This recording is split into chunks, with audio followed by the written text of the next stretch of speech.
It's time for the Sports Blitz, the only live-streamed local sports show in Arkansas, with all the latest on the sports stories that matter to you. Welcome into the Sports Blitz on a Wednesday. Mark Freeman, Weldon Braxton, Emily Young back in the Cogswell Motors studios. And Weldon, you were right. You got both national champions. Congratulations, UConn won them both. Yeah, the one last night wasn't all that hard. Yeah, I felt like UConn on the women's side would get it done, but on the men's side, you knew it'd be a close game, and it was back and forth. UConn, did a good job getting out to a lead, and we'll break that down as far as how the Huskies won. A lot of fallout from that game, and really, I say fallout. A lot of things before. I mean, now you know how Big Blue Nation is. They'll get on you about just about anything. How about Rex Chapman coming out 2 hours before the game saying Coach Cal was headed to the Los Angeles Lakers, win or lose?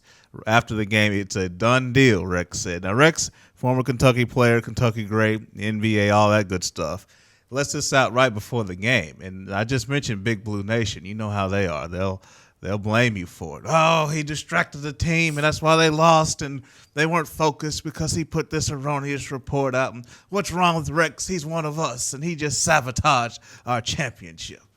So, but give UConn credit. Kevin Ollie, he's really put himself on the coaching map as well, Mark. A guy who's in his second year. The first year he took over, the team wasn't even allowed to be in the NCAA tournament. And now he gets them in. The first year he's eligible. Oh, yeah, and by the way, he just goes ahead and wins it all just for the heck of it. He wins the national championship. So great nights for basketball the last two nights. A lot of news going on, Mark. The NBA, we're going to look at who do we think our top teams are in the NBA right now? Do we have the Lakers number one? Do we have the Philadelphia 76ers and the Bucks in there somewhere? They're up there. Yeah, we may find that out. And some Razorback news too. Definitely. The Kevin Durant discussion we had the other day about his 25 points per game streak. It ended last night. I was at 41 games last night. He was talking about it before the game yesterday, saying, I wish it was over. Well, doesn't have to worry about that anymore. He has 23 or 24 points, and then he sits the entire fourth quarter. So it would have easily continued. Yeah. But the coach just basically said, all right, you want it to end? We'll just go ahead and end it. And they had the opportunity being up to do that, and they did. So they took advantage of that opportunity, and now he doesn't have to worry about pressure. You wonder why he hasn't ever won a championship. Yeah, well, that's the whole nother part of the conversation. I wasn't even going to bring it up, but, if we have time – some people are saying this says a lot more about Kevin Durant than just a streak, that there's an overarching statement about his personality with the way he approached it. There's got to be. I mean, you can't handle scoring 25 points a game and getting asked about it. Like, how are you expecting to win a championship and deal with, any sort of negativity or negativity? And this is not negativity. It's the thing that he kept pointing out was that they lose a game, but he'd have 20 points, and people would say, well, the streak continued. What do you think? Well, he can say the generic canned answer that everybody expects him to say, and we lost, and so the points don't matter. They go on. You don't have to carry this huge albatross that's just like, oh, my gosh, I can't believe that I scored 20 points tonight and we lost. Get over it. I don't know. And all I know is all of this tells me one thing. This is going to be the biggest playoff run in his whole career, because I said this on Monday. Bar's been set. You've been approaching LeBron the last couple of years, trying to get up to his level, but clearly you weren't. Now he's on LeBron's level. He's going to be the MVP. He is right up there neck and neck with LeBron as far as being the best player. The conversation's changed. The narrative has changed. Now what are you going to do in the playoffs? Because there is nothing else for him to do. And if this is some insight into how he handles a little bit of pressure, you go back into how he played against Memphis last year, I don't know. Now, I think he is a clutch player. I've seen him make enough clutch threes a couple of years ago against the Lakers when they were trying to get over the hump of the Los Angeles Lakers. He hit some huge shots. So I think he's got it in him, but it does bring up some questions that we'll have answered in this postseason. Well, you get to a place in any top-level athletic competition to where you get to the end of you, and you got nothing left, and you got to either push past it or quit, and seems I don't know that Kevin Durant is a quitter, but it seems like he's got a lot of quit in him as far as that goes. Just wanting to complain about some small stuff like scoring points and people asking him questions like, get over it. You're one of the best players in the league. You're the second best player in the world, in my opinion. So that does bring up questions in my mind. But we're going to talk in a little bit about our NBA top 5 because it's coming down the stretch. 5-6 games left for most of these teams, so we'll talk a little bit about that. The NCAA championship games, man, that was is it the second or third time that UConn's done this? Won it all? Is it at least the second? Yeah, I knew they did it once before. 10 years ago. Man, winning it all. I saw a creative headline from last night about UConn women winning it Title IX because it was their 9th title, and Title IX allows women the same athletic opportunities as men. But Gino Auriemma, man, a lot of talk about him becoming a men's coach someday. I mean, I think if it was going to happen, it would have happened 10 years ago. I think so, too.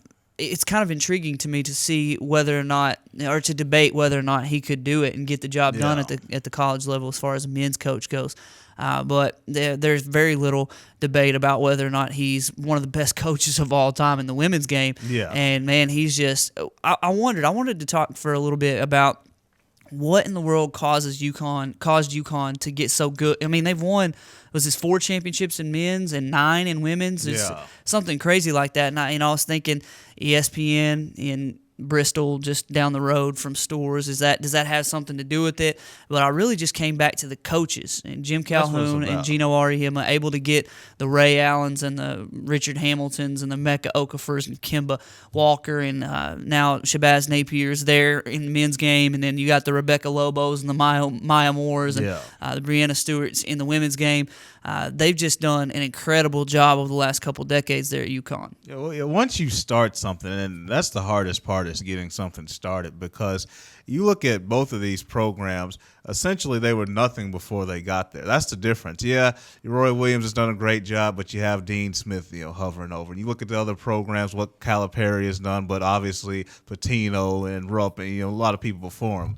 These blue ribbon programs, for the most part, the coaches who are there now, who are the stewards of those programs, they didn't get it started as far as the dominance. But you look at UConn and what they were before Calhoun was there, what UConn women's basketball was before Gino Auriemma got there. Gino would tell the story of how when they were playing, he got there in the 80s, and when they were playing games, in the middle of their games, Division I basketball, you would have track practice going on right behind the bleachers of their games. That's how little women's basketball was thought of. That's how small of an impact they had. Now, you had all kind of eyes glued to the television last night as they won their 9th national championship. And so it just goes to prove that if you can get it started, it doesn't matter where you're at, doesn't matter where the program is once you get there. If you can build it up, the snowball effect will happen, because then you'll be good. You'll start getting players to come up there year after year, and it'll be a pipeline. And I think what they've done is equally impressive, even though the women have more championships.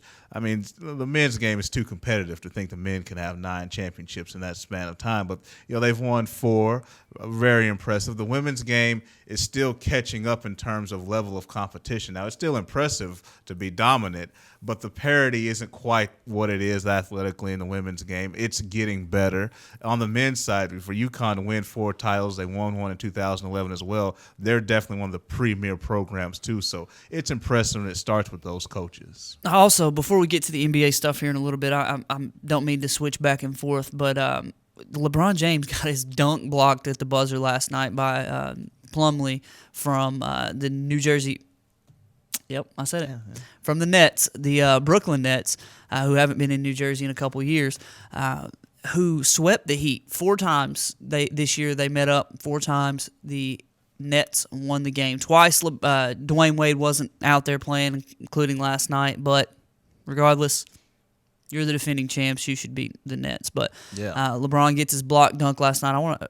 Block dunked? He got his block dunked last night, and I want to look at that here in a little bit, because it was just kind of, I don't know, it was weird to me to see LeBron get blocked. It was just that's a new thing. It doesn't happen very often, especially Plumlee. Like, really, if you're gonna get blocked by somebody it ought to be like Dikembe Mutombo or something. Somebody just huge. But old Plumlee. Now, one of those Plumlees, I get him. I don't know if it's the one on the. I guess it's the one on the Suns. He's a legitimate shot blocker. I don't know. I don't think this Plumlee is the rookie, but the Plumlee in Phoenix is legit as a blocker, shot blocker. I do like this. I think this Plumlee is pretty good. And is it Marshall? I think the other one's Miles. One of them's right? still in school. One of them's on Phoenix. One of them's on. There's too many stinking Plumlees. There's just Let me a lot go of look Plumlee. real quick. I don't want to be that guy and say the wrong name, but yeah, just the fact that he got his stuff blocked last night by Plumlee. Speaking of LeBron James, it was and Plumlee wouldn't even be playing if Brook Lopez wasn't hurt. So that's just kind of upsetting to me to see Miami have a game lead on Indiana. Indiana's not playing last night. Give a half game back. That's rough. It is, and obviously we know they have one more game left. I think Dwayne Wade and all hands will be on deck. But Brooklyn's interesting to me. And again, it's Mason Plumlee, by the way. Mason was the one last night. Yeah, okay. And I think Miles is in Phoenix. And then Marshall's in college. I think so. Yeah, I think that's how that breaks down. But Brooklyn's interesting. Look, I don't think they're winning a series against Miami, but they're a team that I like their vibe. Now, before the year, I didn't think this whole Joe Johnson, KG, Paul Pierce, D. Will, I thought that was a big mess. Throw Jason Kidd coaching them as a cherry on top of the whole mess. And I'm still not an advocate of that mix, but I do like the dynamic they have going. They have a good antagonistic dynamic against the Miami Heat, and I do like that because the Pacers try to be that antagonist, but I don't really feel like it soaks in. But any team that Paul Pierce is on is a genuine team that you just don't like. Like LeBron James and Paul Pierce, my favorite relationship in the league, because I don't think Paul Pierce just wants to compete against LeBron. I think he personally dislikes LeBron James, and his weak Celtics teams have given LeBron's team problems, even though the Heat would still go on and win. I like this dynamic. They have some guys who can score, and they have kind of that thorn in the side. I don't think they would push Miami to a 7-game series, but I think it would be fun to watch that little back and forth between those teams. And that you probably will get to see that in the second round. Of the NBA playoffs right now, you've got Chicago and Brooklyn in the 4-5 matchup there. If Miami does get the 1 seed, they'd meet them in the second round if the Nets got there. So that would be an interesting thing. Fun. I think it'd be more 10 fun. years ago it would have been, well, not 10. Even 5 years ago, it would have been a ridiculously good series. Yeah, 5-ish. I might favor Brooklyn 5-ish years. Yeah, well, I mean, yeah, because then you've got all those guys together. That would just be like an all-star team. But, this Brooklyn team, like you said, they're on their way down, but they're still they're that old guy at the gym who can still get it done, and he antagonizes you, he makes you mad. Yeah, they do. And the thing, what I kind of like about it is, they can score some points. That's why I think it's kind of fun, because they're bullies who can score. They're not bullies that score like 5 points and a half like some other teams in the East that think they're good. Because if you want to beat Miami, I've said this before, you can roughhouse them on a Tuesday night in the regular season and beat them, but you can't roughhouse Miami 4 out of 7 games. You look at the Spurs last year, they scored points. Dallas in 2011, the only series that this team has lost is presently constituted. Teams who can put the ball in the hole. Dirk was out of his mind. Jason Terry was hot. We don't talk about Jason Terry in that series enough because of how great Dirk was. Teams that can put it in the hole are the only teams, in my opinion, that can give Miami some trouble. All right, before we go to break, and we'll hit a little bit more of this wire-related topics after the break, we need to make you aware of some local sports. Mentioned some high school baseball and softball from Pottsville over the weekend. 14-4 winners in softball over Nemo Vista. Then they lost 9-1 to Ozark.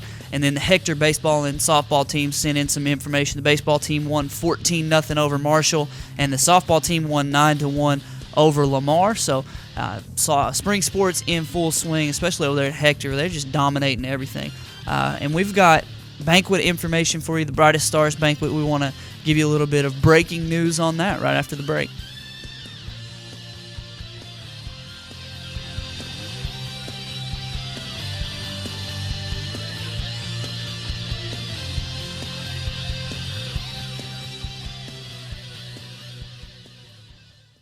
Hi folks, Richard Roberts with Cogswell Motors in Russellville. You know, we've been in business since 1949. A dealership doesn't stay in business that long under the same ownership unless you're doing something right, and that's taking care of customers. We have the largest selection of new Ford, Lincoln, Mazda, and pre-owned vehicles in the River Valley. So if you want the most for your trade, the best interest rate on financing, and the best price on a new or pre-owned automobile, come to Russellville and see us. We're at 1900 East Main, or visit us on the web at cogswellmotors.com. If you didn't count on KARK4 today this morning, here's what you missed. Updated news. Police continue searching for suspects after a home intrusion overnight. Developing stories. There's another piece of presidential history turning up here in Arkansas. And weather and traffic on the force. Friday night, Saturday morning will bring us our next chance of rain. Every 10 minutes. Around the clock. Making your day easier. So rise and shine and count on. Count on. Count on. KARK4 today. RiverValleyLeader.com is the #1 local source for instant news in the River Valley, offering HD video and live streaming along with top-notch coverage of all the news and events around the area. The River Valley Leader is the only place to go for all the information you need. Check out the newest local business featured on the site, as well as police news and coverage from important meetings, along with the personal stories, all at one convenient click. Check out RiverValleyLeader.com. Today, there are more than 20 brands of cars being sold in America. So to be noticed, Ford and Cogswell Motors have to go further than anyone thought we could. How does Ford stand out above the crowd? Not just with plug-in vehicles like the new 2013 Ford Fusion Energy that gets a projected 100 miles per gallon equivalent, but also with a line of gas vehicles equipped with the innovative EcoBoost engines combining power and efficiency, plus a full measure of technologically advanced features. We invite you to stop into Cogswell Motors today. We go further than anyone thought we could, so that you can go further too.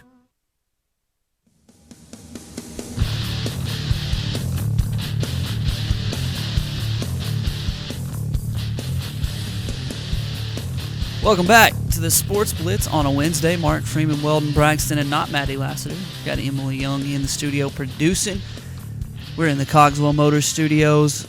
We are halfway through a hump day.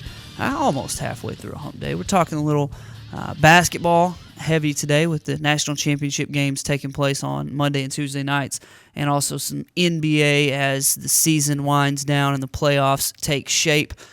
You know, it's funny because people talk a lot about the playoff races, and it's normally like the 8th seed, the 7th and 8th. Like, who cares? Those teams are never going to win anything. Right. We're going to talk about our top 5 teams here in just a little bit because there's no NBA ranking. You know, there are teams who, like the Spurs, who just feel like winning every single night, and they haven't end up with a great record every year. But at the end of the day, the rankings, so to speak, there's no such thing, and they don't really matter. But we're going to give you our rankings here in a minute. But before we do, I want to continue and finish up our local sports look. We've been telling you about the Brightest Stars Banquet for a little while now, and it's really about to start getting heated up. We've got the nominees all in, and we're working on a ballot right now for the coaches to vote on the winners of the Brightest Stars Banquet. What we'll do is we'll get those sports back from those 10 schools and all those coaches, and we will compile the top 3 most voted athlete, and those 3 will be your finalists. We'll announce those finalists, and then the one that got the most votes will be the winner. We'll announce that on May 29th at the Brightest Stars Banquet, and we are looking forward to the event. There are going to be tickets available. Now, the player nominated, his parents, her parents, coach, all going to be welcome to show up, and we're going to have tickets for them for free, but everyone else, tickets are going to be $25 a piece. Going to have Aaron Peters from Razorback Nation. Spoke with him yesterday. He is going to be the MC of the event. He's going to talk to us a little bit about why high school athletics are important. He's just going to do a good job. I'm looking forward to meeting him and getting to have him be a part of our event. And Italian Gardens is going to cater a nice dinner, a nice meal there for us at the Brightest Stars Banquet. It's going to be here at Russellville High School May 29th. It's going to be after graduation, after all the sports are done.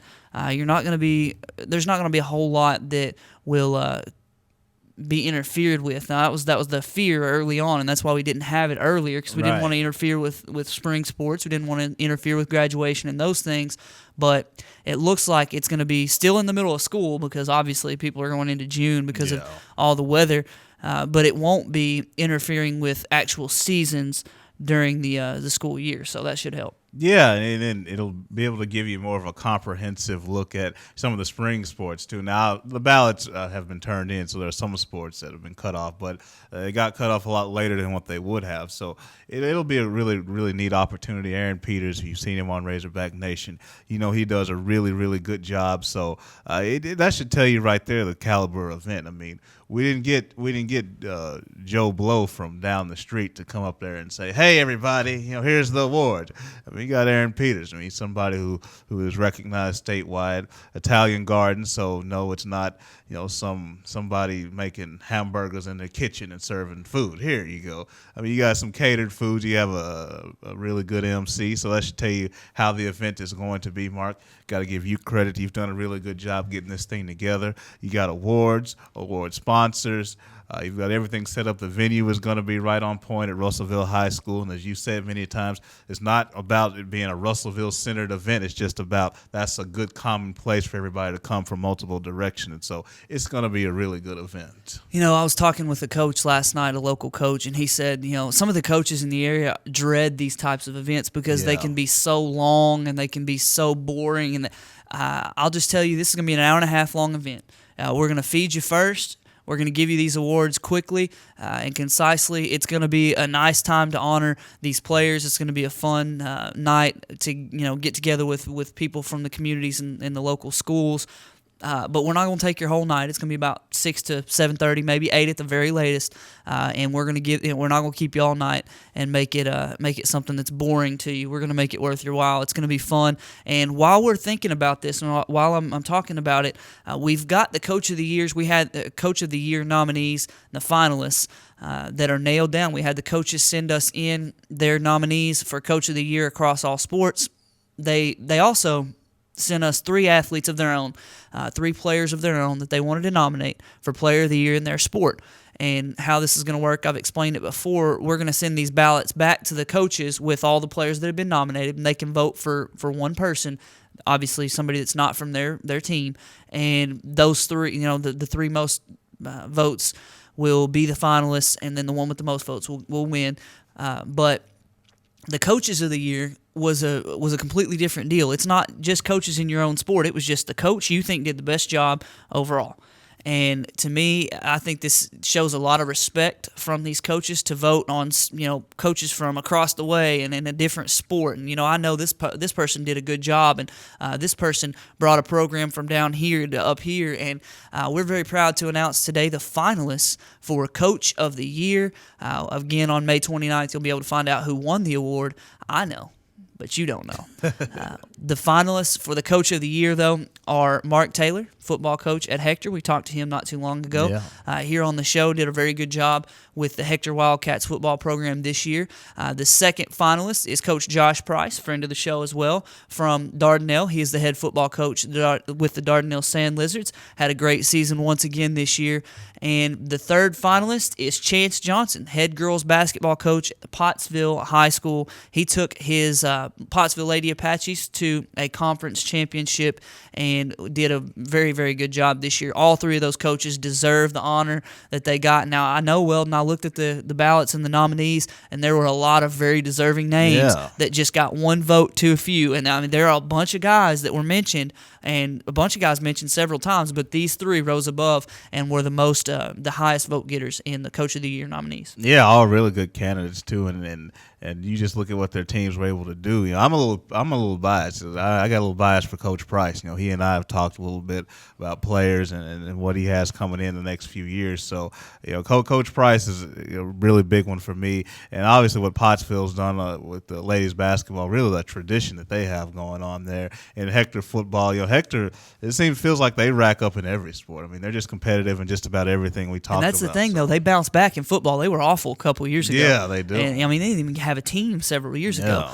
So Coach Taylor has done a good job to bring them back. That right there is worthy of consideration. I mean, you hear a lot of coaches talk about, you got to have time to build a program. That's certainly true, and it's certainly valid. But, to be able to do it and not have all that time, not have the years to cultivate. I mean, ideally, you want to build a program from the youngsters on up and take time to develop them and grow, and that's how you should do it. But to be able to do it in years in which you don't even have a team and get it back together, big shout out to Coach Taylor for that. Definitely looking forward to releasing the winners, and I'm gonna try to put out the all the nominees sometime this week so that everybody can know who was nominated by the local coaches, and they can get a little bit of extra recognition. Like we said, there's only going to be 3 finalists, but these nominees definitely deserve some credit because their coaches thought of them whenever it's Player of the Year nomination, and they think of me. Man, that's really cool. So although only 3 people will be finalists, only 1 will win. They all deserve that recognition. So we'll get to that here in a little bit. All right. Did you see what – we're switching gears to baseball, and I love baseball. Did you see what Adam Jones, the Orioles outfielder, said last night about people running on the field? Yeah. I was watching that with my wife last night, and she was just like, we heard the last line of this ESPN little reader that they did, and it said that the Major League Baseball was looking into his comments. He basically said, people who run on the field during games are idiots. We don't run into your place of business and act like morons. I feel like we should be he said, and this is probably a little over the line, he said, I feel like we should be able to run up and cleat them. Just kick them with our metal cleats. And then he called them several choice words and things like that. But I don't have a problem with the things that he said because, these idiots they are idiots. They're looking for exposure. Stuart Scott made a good point, and people in TV know you just don't, Put the camera on, you turn the camera away from them. You don't give them any more motivation to do this. Streakers and, people who just run around like idiots that you turn the camera away. Stuart Scott said, we don't encourage that. We don't show that stuff. But I've wondered if you had any thoughts on Adam Jones saying these things. Yeah, I mean, he made some strong comments. I certainly get where he was coming from. I mean, because it's annoying. I mean, you're out here trying to play the sport. No, baseball is not the most rigorous sport in terms of constant motion, like if somebody ran out in the middle of a basketball game. But still, you are a professional. You are trying to do your job, and then all of a sudden you have somebody run onto your field of play. The thing that I think people miss, and people who don't understand, like, it's not a big deal. You get a few laughs and it's over in 3 minutes.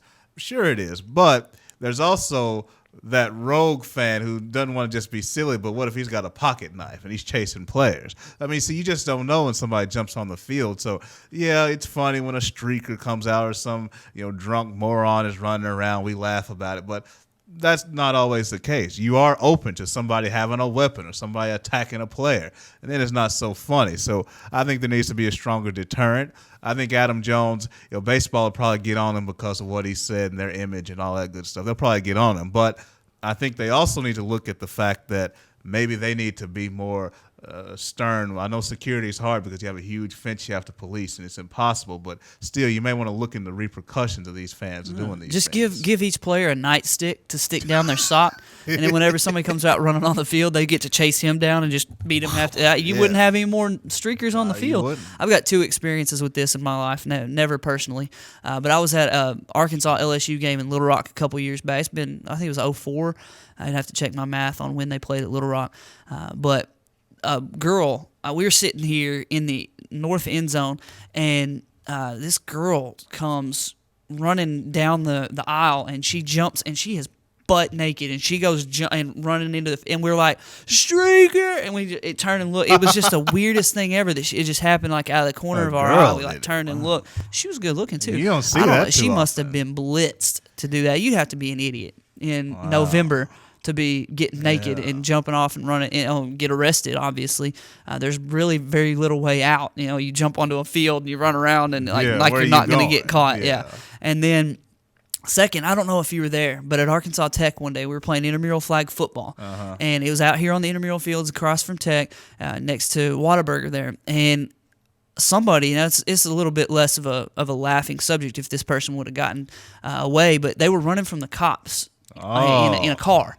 And they drove around the corner, and they were going to try, I guess, to cut through the field and go someplace else, like either down O Street or back across around the corner on Arkansas there. And I don't know what their plan was. Luckily, that's a pretty deep culvert there when you come across, and they went. I was about to nosedive. Say, Yeah, scary thing there for a second, because you hear the cops and you hear the.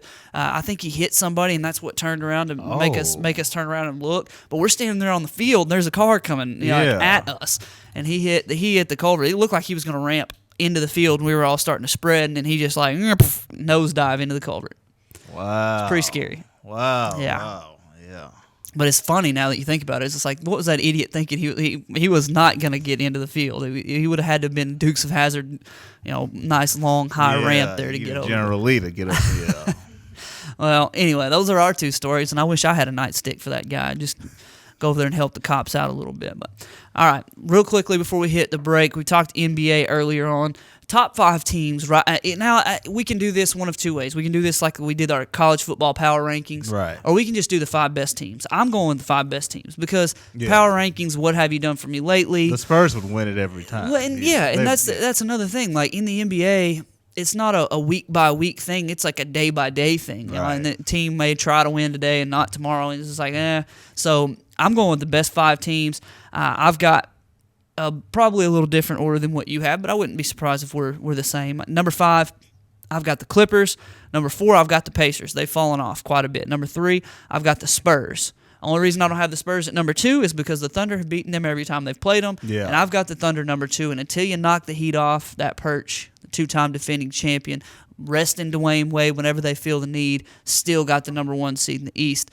I've got the Heat number 1 overall, although if you look at the records, the Spurs and the Thunder, both better right now. Yeah, so you got Thunder 2, Spurs 3. Yep. Yeah, that's what I got too. So our top 3 are the same. A little bit. I have a tie at number 5 because one team can score and not stop anybody. The other team can't score, but they can stop people. I got Houston and Indiana tied at 5 as far as how much I trust them. And if you put those 2 teams together.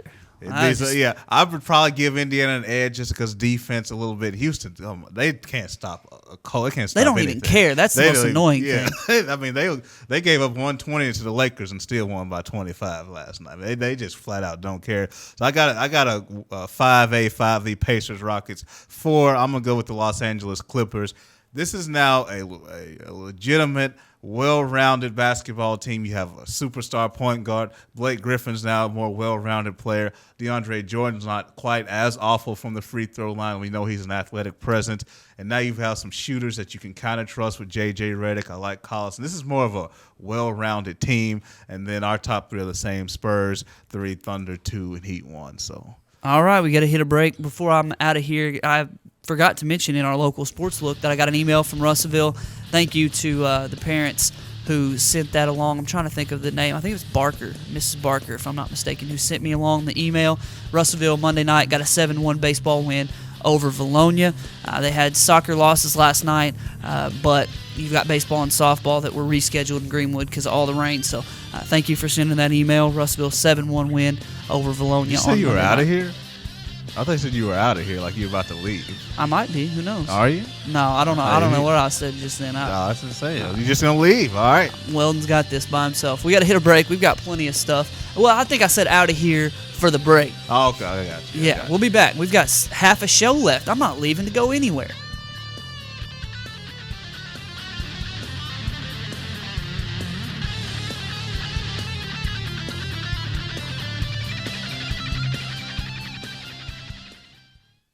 Hi folks, Richard Roberts with Cogswell Motors in Russellville. You know, we've been in business since 1949. A dealership doesn't stay in business that long under the same ownership unless you're doing something right, and that's taking care of customers. We have the largest selection of new Ford, Lincoln, Mazda, and pre-owned vehicles in the River Valley. So if you want the most for your trade, the best interest rate on financing, and the best price on a new or pre-owned automobile, come to Russellville and see us. We're at 1900 East Main, or visit us on the web at cogswellmotors.com.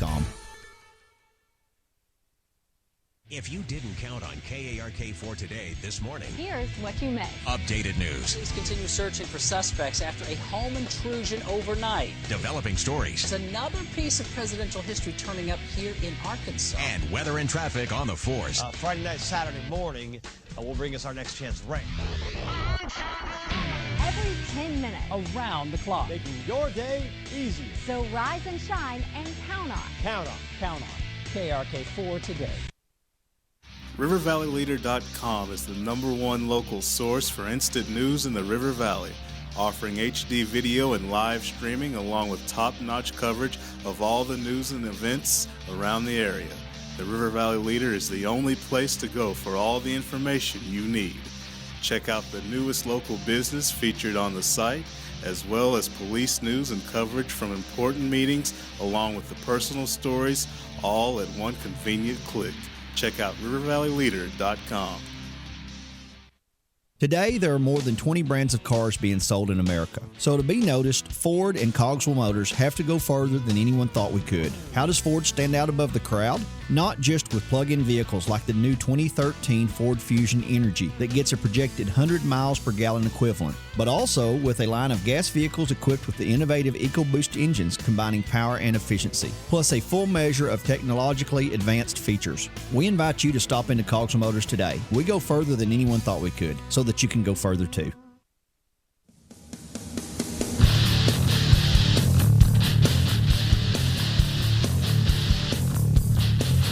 Back on the Sports Blitz on a Wednesday. Mark Freeman, Weldon Braxton, Emily Young producing, pushing the buttons.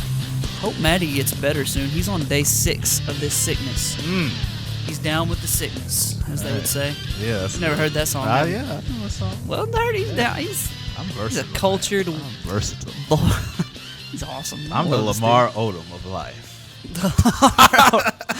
I take all that back. What? I take all that back. I want to change what I just said I would say take something else instead. I would take me over Lamar. Lamar has, he's got a little cash, but I'll take me over Lamar. Doesn't he have a Kardashian too? I don't know now. He's got the wrong one. If he does. I think they kind of. Is there a right one? I think there's a little friction. I think it might be over.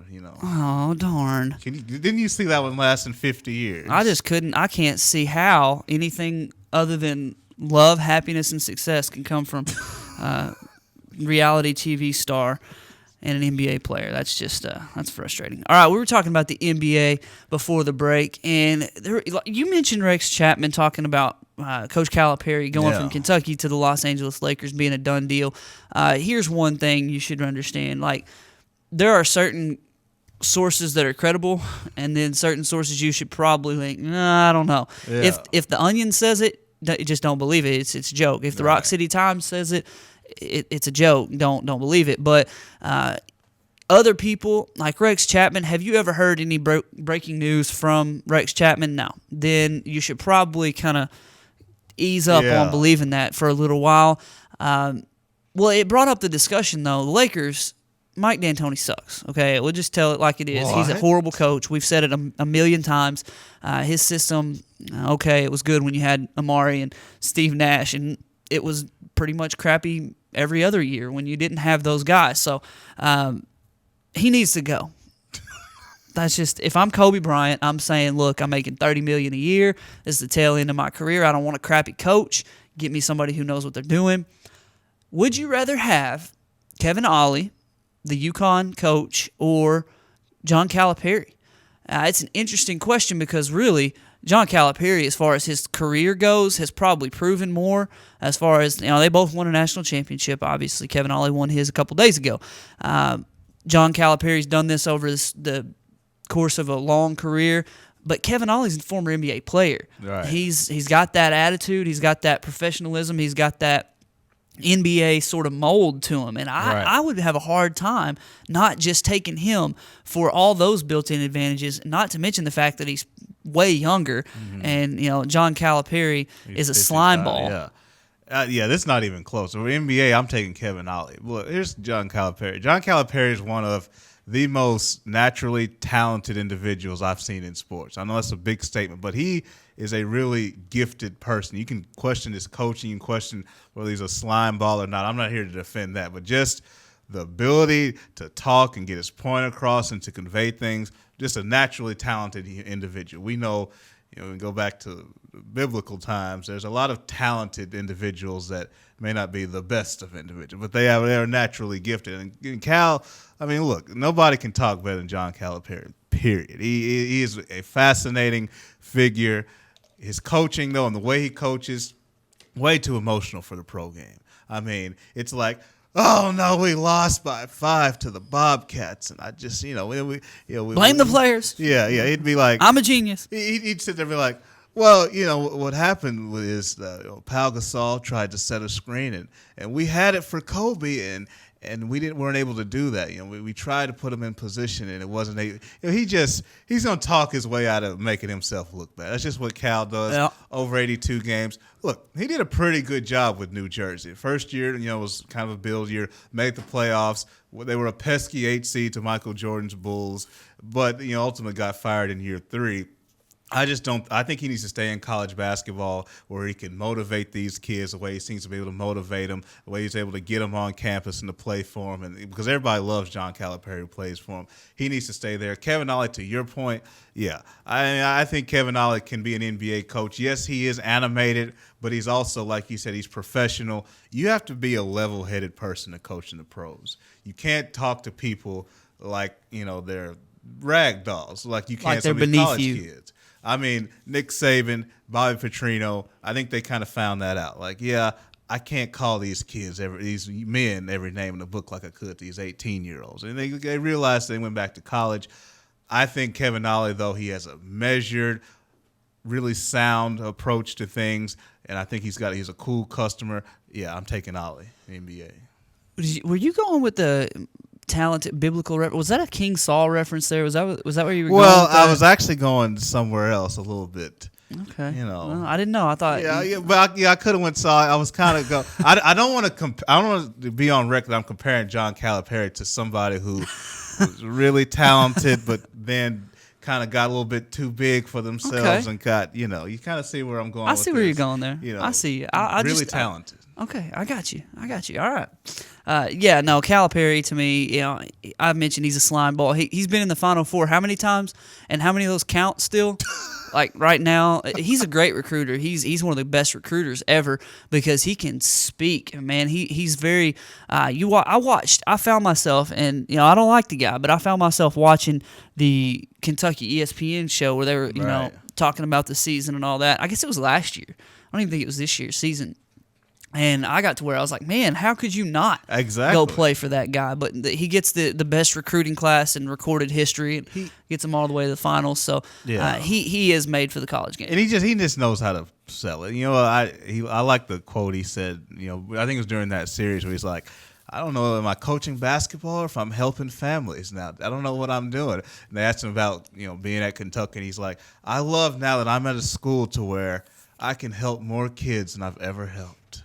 And he just kind of leaves you there with that thought, even though you may not buy it. It was a recruiting pitch. Yeah. He knows how to spin it, man. Yeah, he's not my favorite human being in the world. So, I'm with you. I like Kevin Ollie. There was one point the other night whenever he was trying to spur his guys on when they were giving up they looked like they were about to give up the lead, and he's down on a defensive stance on the sideline. You ever watched him on the sidelines? This is what he does. He breaks down and stuff. Well, there a couple years ago, the Thunder wanted him back. They wanted him to keep playing. He's like, "No, I'm done. I'm ready to go." Yeah. So he obviously he's a highly respected guy in the NBA. And I think at some point he'll make the jump. I tweeted this the other day. It's weird that people that I used to play with on NBA Live and NBA 2K are coaching. Like Fred Hoiberg, I used to like a star player, and I'd kick it out to Hoiberg for a 3 on my video games. And now he's one of the better coaches in the country. Yeah, Jason Kidd. I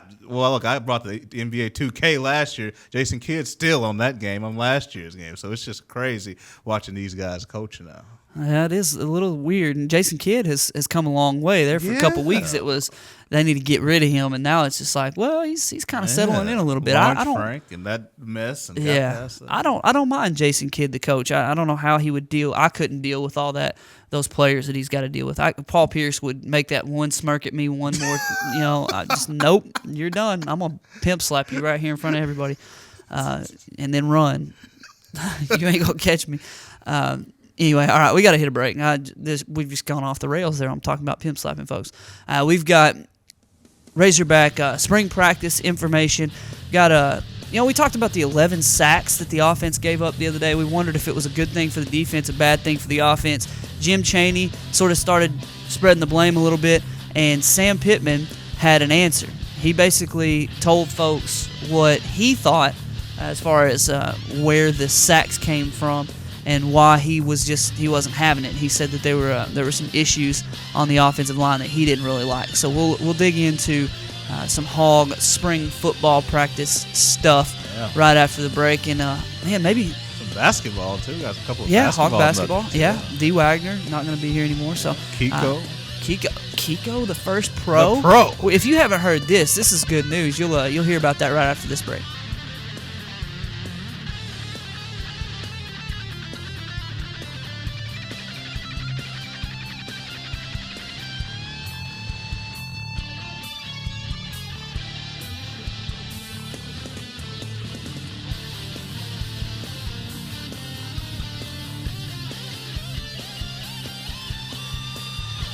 Hi folks, Richard Roberts with Cogswell Motors in Russellville. You know, we've been in business since 1949. A dealership doesn't stay in business that long under the same ownership unless you're doing something right, and that's taking care of customers. We have the largest selection of Ford, Lincoln, Mazda, and pre-owned vehicles in the River Valley. So if you want the most for your trade, the best interest rate on financing, and the best price on a new or pre-owned automobile, come to Russellville and see us. We're at 1900 East Main, or visit us on the web at cogswellmotors.com.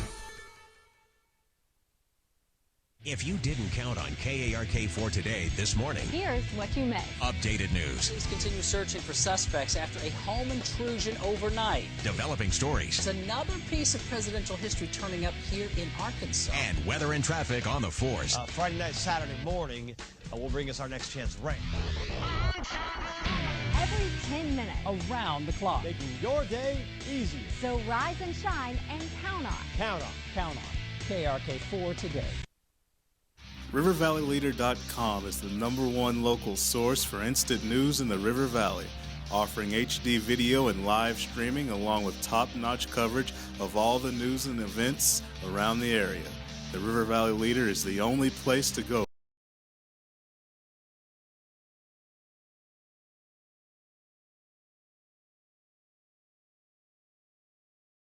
Along with the all at one convenient click. Check out RiverValleyLeader.com. Today, there are more than 20 brands of cars being sold in America. So to be noticed, Ford and Cogswell Motors have to go further than anyone thought we could. How does Ford stand out above the crowd? Not just with plug-in vehicles like the new 2013 Ford Fusion Energy that gets a projected 100 miles per gallon equivalent, but also with a line of gas vehicles equipped with the innovative EcoBoost engines combining power and efficiency, plus a full measure of technologically advanced features. We invite you to stop into Cogswell Motors today. We go further than anyone thought we could, so that you can go further too.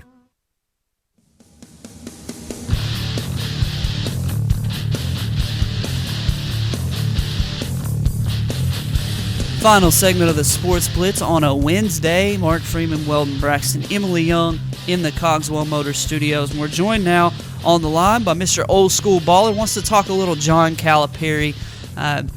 He's got an interesting opinion and thought about this. We talked a little bit during the break about his thoughts about John Calipari. Old School Baller, how you doing, man? I'm doing great, man. I'm enjoying this sunshine. Been out scratching around, trying to get the garden ready. Earning a little brush. Can't stay in this kind of weather, guys. Yeah, that time of year. I'm not. I'm kind of envious of Calipari. Actually, I think he's has proven he's a fantastic recruiter, and I don't think he gets the coaching recognition that he receives. I thought he did an excellent job with them boys this year. He brought them along just right. He didn't give up on them when they were down. My gosh, if we beat them twice, you can tell, where they were at. And then they come along and started playing really, really well. And y'all are, praising Ollie. Didn't Louisville run them out of the gym in their final conference game? Was he not coaching that team that day or what? Yep. Yeah, what's your point? That's a good that's a good point.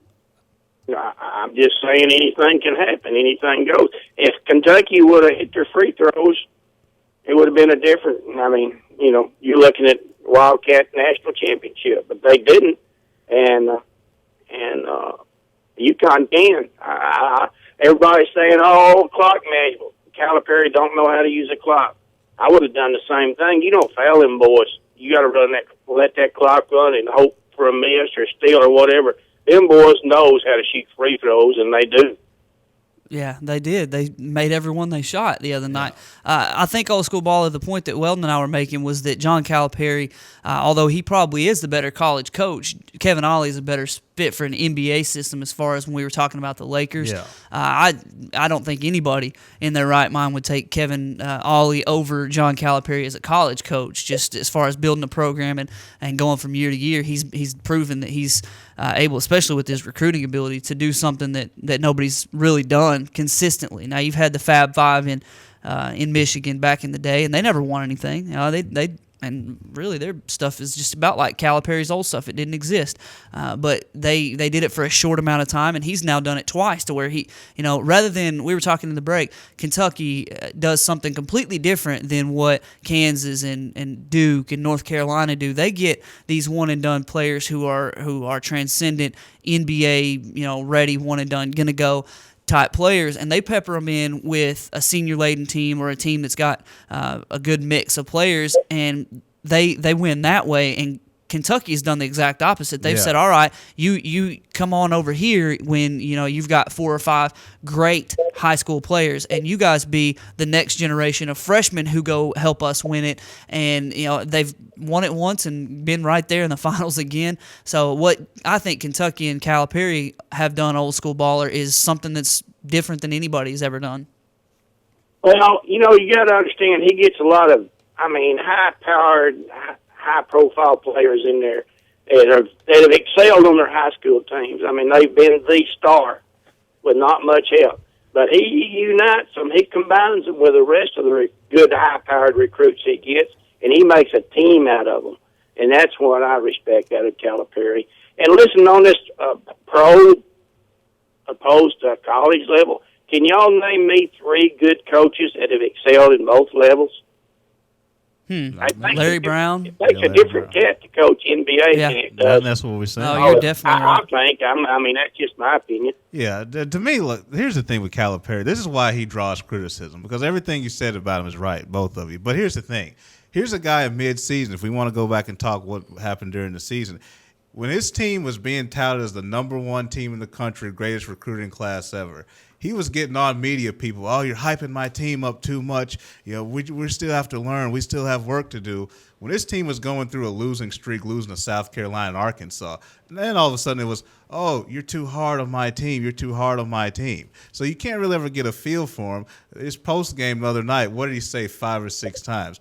Well, they're 18-year-olds, they're 18-year-olds, they're 18-year-olds. Well, you know, he wants to have it both ways. Yeah, he wants his cake and eat it too, and that's why he rubs people the wrong way. It's like you can't get a pulse on him because, you know, either you're bragging on him too much or you're too hard on his team. Yeah. And people kind of can't pin him down. And that's the thing. You can't pin him down because some days he's throwing him under the bus, and some days he's griping at you for throwing him under the bus. So it is kind of that's why I call him, you know, slimy, because I just don't like that about him. But you know, when the rubber meets the road, he's a really good coach, and he gets it done, gets them to the national championship game this year. So, Old School Baller, did you have anything else? Well, now, what I admire about him also, after the post-game comments, man, he gave UConn all the praise. He did not say, well, you know, we deserve better. He just said UConn's a good team, great team. They outplayed us, and he said, they beat us. And I've got to admire the way he conducted himself after the game. Okay, guys, I've talked too much. Enjoy your program. I just thought I'd get in here and spend my nickel. All right, I appreciate it, Old School Baller. We'll talk to you again soon. All right. About John Calipari after the game, he really doesn't have any choice. He can't go in there and say, yeah, we should have won. They got lucky. He has to go in there, and he has to sort of toe that line and give UConn the credit, because if not, he sounds like a big whining, excuse-making crybaby, and nobody likes that guy. He's he's playing politics. That's what he is. He's a politician. But I did like the point that Old School Baller made about how he's gotten guys to come in and be unselfish, especially guys who are, top 5 players in the country. He's got 5 of the top 10 players on his team right now in the country as far as recruits go, and he's got them able to come in and play unselfish enough maybe not early on in the season, but to get themselves to the national championship game, and that's something to be admired. Yeah, I mean, to me, there's different ways to do it, and the way Cal does it is fine. The way Duke and other schools do it is just fine. I mean, because when you do it the Calipari way, you're going to be there's going to be more hit and miss seasons. You may not be as consistent, but when you do it Duke or Mike Krzyzewski way, you may have a lower ceiling, but once you do get to an Elite Eight or a Final Four, you're better equipped because you have experience. And the thing with the Kentucky guys, you heard, well, they're really talented, but this is a big stage, and then they're young. So there's a trade-off to it too. I mean, there's having all these one and done players, being able to run through the early part of the tournament, then stumping your toe on a big stage. And then there's the lower upside Duke and Kansas type teams, although Kansas had a couple of stars this year, where they may be more equipped to deal with a Final Four, but they're not quite as equipped. They're more susceptible to get knocked off early. So I think there's a trade-off. I think Cal does it one way. The other coaches do it another way. Last year, I didn't hear any of this. I mean, it was like, wow, this one-and-done stuff has to go. Archie Goodwin is just jacking up shots, and they're losing in the NIT to Robert Morris. And it was just, whatever. Now it's a whole different story. You go back to a Final Four. And again, we'll have to see if these Final Fours stick, because it wouldn't be the first time one didn't. You aren't lying. If they find out these kids haven't gone to class in a month and they don't go back, then maybe the APR comes back to bite their butt. That's another issue. The fact that these guys all leave, even if they're on track, when they do leave, it's got to affect that APR number. So. Well, see, that's where those kids at the end of the bench that they got a 4-point, but they never touched the court. Yeah, and I know we're running on time here, but Kentucky's a basketball state, but it's a basketball state for a different reason. It's a basketball state as far as the small town backboard on the barn kind of kids, as opposed to the future NBA stars. And so you have a lot of those Mr. Kentucky basketballs at the end of the bench. They may average 30 a game in high school, but they're not going to athletically impress you or be a first-round pick. And then they'll go to class and graduate, and they'll help the APR out enough to keep them off suspension. So let's turn to Razorback basketball and some Razorback football in the next 3 minutes before we get out of here. Kiko Haidar going to Lebanon. If you had Kiko as the first player from this team to go pro, you win the lottery, because Kiko has been offered a contract, a 3-year deal with a Lebanese team. Found it interesting, Derek Oxford tweeted yesterday that he's going to be reunited with Charles Thomas from the Manimal, former Razorback basketball player there in Lebanon. But, man, what an awesome opportunity for the first and only Lebanese basketball player in college basketball to get an opportunity to go play professional basketball. Kiko's one of those guys, we've mentioned this before on the show, if he wanted to be president one day, if it's President Kiko one day, I would not be surprised. Yeah. He's one of those guys who's going to do whatever he does and do it very well. He's a captain of the Razorback basketball team, a great student, going to be a possible doctor after his basketball career is over. But he got an opportunity, and he's taking it. Yeah, I mean, I think it was great for him to be able to do that. As you mentioned, the only D1 Lebanese players, so that league over there kind of had their eyes on him. Although in America, he's kind of just another guy on another team, but it was really big for them to get him to go over there and for him to do it. Sounds like it happened kind of fast for him. It all sort of happened at one time, so really happy for Kiko. And also D. Wagner. Raise your hand if you didn't see this one coming. Transferring from the University of Arkansas. He's not going to be there next year, which means Arkansas's got a little bit of wiggle room there. They're in on another forward. I'd have to get Jason to give me some information because he follows recruiting a little closer than I do. But Arkansas looking to fill another roster spot now that D. Wagner's not going to be back. Yeah, it just didn't work out for D. He hung on this year because Arkansas didn't bring any guards in this past class with Portis and Kingsley. Brought a couple of point guards in this class. I think that should give you the hint. Mark, let me ask you a question. D. Wagner was number 23. What's one less than 23? 22. That's all I got to say. You need to get rid of that one too. Huh? I didn't say that. I just said what's Ja'Cory Williams. He's looking at you. I'm just saying. Come on, Dusty Hannas. Just come on over and get yourself a waiver, get closer to home, and come help the Razorbacks. Need somebody who can put a shot in the hole. That's right. Well, we could use that. That would be nice. And then looking at the spring football schedule, we talked a little bit on Monday about the O-line problems. We didn't know if it was O-line problems or great D-line, but we knew Trey Flowers wasn't playing, and Jim Chaney tried to kind of give the O-line an out, and Sam Pittman, the offensive line coach, having none of it. He's saying, no, this is on my offensive line. They need to get it together, need to gel, and he sort of put the blame firmly there. That A.J. Derby moving to tight end. He's been practicing there. It's about time. And then also Corliss Marshall possibly concussed. That's where the latest news is on him. Not sure.